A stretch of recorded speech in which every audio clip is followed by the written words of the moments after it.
Bapak Ibu Saudara sekalian, apa kabar? Mungkin ada yang menjawab kabar baik atau malah dengan antusias sambil mengepalkan tangan berkata, luar biasa. Padahal kenyataannya keadaannya tidak sedang terlalu baik. Mungkin ada yang sedang dirundung duka, sedang merasa sedih, merasa takut, khawatir, merasa bosan sehingga tertekan.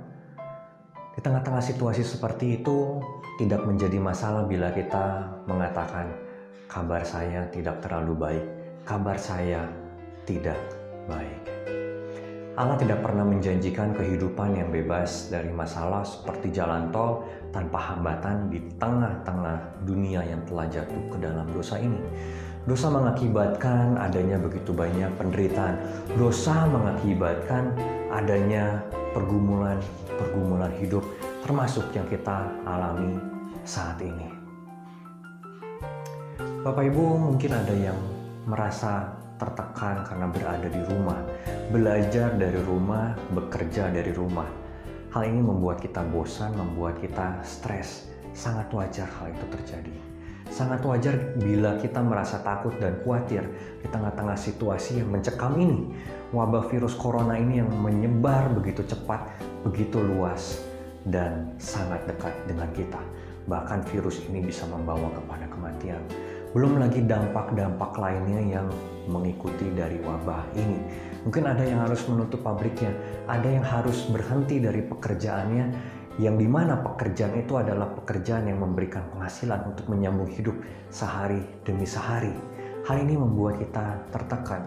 Mungkin juga ada di antara Bapak Ibu Saudara yang bekerja, berusaha di garis depan dalam menghadapi wabah ini sebagai tenaga medis, sebagai dokter, perawat, mantri, bahkan juga sebagai relawan. Bahkan orang-orang seperti ini yang bekerja di garis depan, tubuhnya lelah, fisiknya lelah, dan batinnya lelah. Dalam keadaan seperti ini, sangat wajar bila kita merasa tertekan.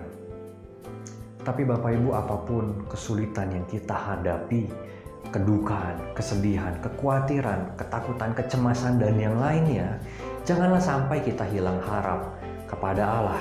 Karena Allah Bapa di surga, Allah yang telah mengutus anaknya memberikan Yesus Kristus menjadi pendamaian akan dosa-dosa kita, adalah Allah yang sama, yang memberi perhatian kepada umat yang menyertai umatnya, yang tidak pernah hilang kendali atas semua ciptaan ini.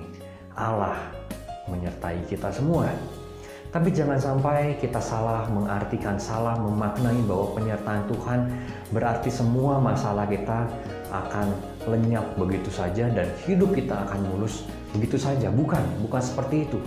Yusuf, orang yang berkali-kali disebutkan di dalam Alkitab sebagai orang yang disertai Tuhan, ternyata mengalami begitu banyak penderitaan. Dia difitnah, dipenjara, dilupakan, bahkan sebelumnya dia dibuang oleh kakak-kakaknya. Bahkan Ayub yang disebut oleh Allah sendiri sebagai orang yang saleh bisa mengalami penderitaan yang begitu hebat. Begitu juga dengan kita, semua orang percaya tidak luput dari masalah dan problematika hidup kita. Tetapi jangan kita sampai hilang harap kepada Allah. Karena itu Bapak Ibu Saudara sekalian, sekali lagi saya tekankan bahwa memang Allah tidak pernah menjanjikan bahwa kehidupan kita akan berjalan mulus, tidak ada masalah dan hambatan. Tapi satu hal yang Allah janjikan kepada kita adalah Allah menyertai kita di dalam segala situasi dan kondisi. Karena itu Bapak Ibu, Shalom. Apa kabar? Kiranya Allah sumber damai sejahtera menyertai Bapak Ibu Saudara sekalian. Roma 15 ayat 33. Amin.